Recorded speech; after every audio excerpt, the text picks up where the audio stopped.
Many of you who love water polo are reaching out to us saying you're not receiving equal treatment from the state. Having almost a year off of water polo and no contact has really, taken a big toll. Abby started playing water polo when she was 6. Right now, the sport she's played almost her entire life is very restricted in Nevada. We have modified practice, so our athletes have to stay 6 feet apart. We can swim. Water polo families in the valley are flooding our emails, sharing their pleas to the state for reclassification. Team Vegas water polo head coach Mark St. John expressing his frustration. We're just hoping to be on equal footing, find some equity in the other sports that share our classification. St. John congratulating sports like hockey. It shares the same classification as water polo under current guidelines and has already received approval to have local tournaments. He just wants to know why water polo has not. Right now, players like Abby are traveling out of state to places like St. George, Utah to play games. It's definitely frustrating seeing other sports play and having to travel out of the state to compete. States like Nevada are losing community and economic activity to places like Utah and Texas and Florida, where they are playing. That's Christopher Ramsey, CEO of USA Water Polo. Many water polo advocates speaking out during the state's COVID task force meeting Thursday as well. Physical activity, the engagement, the social interaction, all lead to physical and mental and emotional health. So why exactly hasn't water polo been cleared in Nevada? I asked the state, and they referred me back to the task force meeting where the COVID response director said this. It's extremely important to take this into consideration, and we, of course, are under consideration, and we, of course, are as we work for reopening the state safely and responsibly going forward. In a follow-up email late tonight, I was told to refer to the state's latest guidance related to adult and youth sports, but I'll keep pressing to find out why not water polo. I'm Tiffany Lane reporting. Well, first, let's walk you through exactly what happened. The property management company says last Monday, residents were given a heads up that the water and adjoining heat would be shut off soon for a few hours for repairs. Neighbors say it's been intermittently turned on and off since, including at least 3 days in a row without water. Now, many are asking why. For residents at the Ensemble complex in the South Valley, the past few days have been sort of like a yo-yo, up and down, not knowing when the water's coming back on. Since last Wednesday, their water and heat has intermittently been shut off.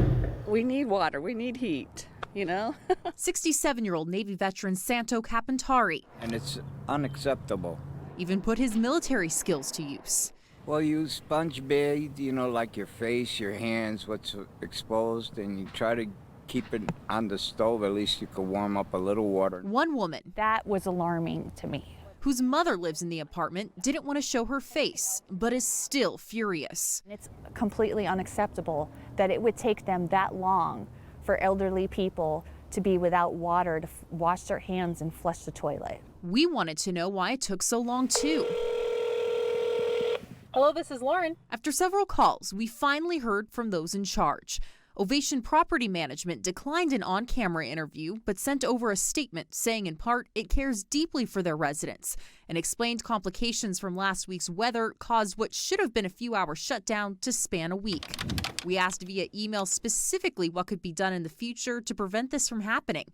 They responded, unfortunately, the building design is what it is, adding it was a perfect storm of the worst possible weather conditions. But residents and their loved ones argue, at the very least, after a day, someone should have delivered water, should have done something. More could have been done. They can't control the weather, they can't control the timing of it, but in the future it has to be handled differently. Good morning. Once a patient, now a special visitor, and all Alfred Abad could do was smile. From the bottom of my heart, I would like to thank each and every one of you. And express his gratitude to be surrounded by the critical care team at Southern Hills Hospital that he says saved his life 1 year ago. I wanted to cry. I wanted to kneel down and thank them from the bottom of my heart. Alfred was hospitalized a year ago with COVID-19. He was one of the hospital's first COVID patients to spend time in the ICU after days of uncertainty, teetering on the brink of life and death with little known about how to treat this disease. Alfred survived. I was here. You were. right here, connected up to the monitor. On Thursday, reunited with his favorite nurse in ICU room 20, the place where he became a beacon of hope for the doctors and nurses here. Seeing Alfred, a success story, somebody that beat this relatively early in the pandemic, just gave us that hope. What makes one aspect of Alfred's care and success so powerful is that he gave hope to so many people.